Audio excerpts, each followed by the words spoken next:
how do you think about product market fit? So I'll throw that out to you. Yeah. I'm sitting here with the product expert, and he's asking me tough. I'm sweating already. Like, do I give the right answer? How do I think about product market fit? Well, first of all, I would say in a very early stage, it is probably,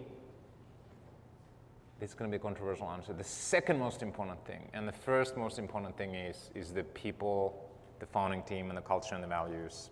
So people, to me, is still the most important thing. And you might say, well, but if you don't have product market fit, who cares about the people? But if you find a product market fit, and then you don't have the people foundation, you're going to fall apart. So people are most important. But I would say it's product market fit in itself is definitely the most important thing that you can be thinking about and trying to figure out after the initial team.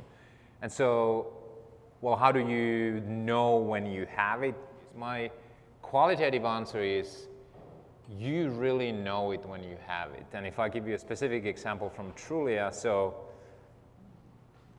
most of you probably don't remember when Trulia got started, but it was like 2004, 2005. Google Maps did not officially exist.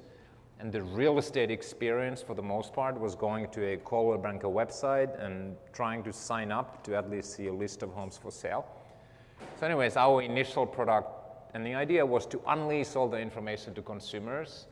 And we were one of the very first companies to have an interactive search experience for consumers. Like, you have a map and you can like go and, oh, there's a house, there's a pin. It sounds really 1990s now. But I remember we went to a real estate company and trying to get their listings that they would give to us so to syndicate their content. And we had their VP of marketing and some other executives getting the demo, and they were like, whoa, whoa, whoa, like, go and get our CEO here. And then for us at Virta, we are literally curing diabetes that is thought to be an irreversible disease, and the patients, write us almost like love letters where they're like, you saved my life, whatever I can do to make the company successful. So to me, product market fit is qualitatively, it's like above and beyond that anyone would expect. And you sort of feel it. Like, we have something special here. It's not like you do growth hacking and your day-over-day growth rate is 2 percentage points higher than somebody else's. Like, that's not product market fit. There's a couple of vectors. Well, one is when the environment and the platforms change. Like, you may have fundamental disruptions. Like, you may completely lose your product market fit because there's, say, a new platform.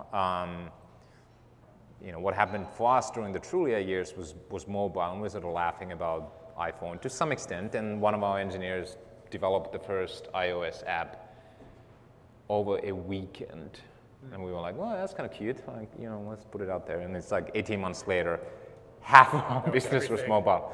So that's, I think, an example, one data point that sort of proves the case that your product market fit, if you miss some external change or platform change, you can completely lose it. And then there's a more gradual change, particularly if you are in a purely consumer type of service where the switching cost is very, very low. You don't have network effects, and you download a different app. You could very well lose your user base very quickly unless you sort of iterate, and you're always the fastest, easiest, whatnot. So, yes.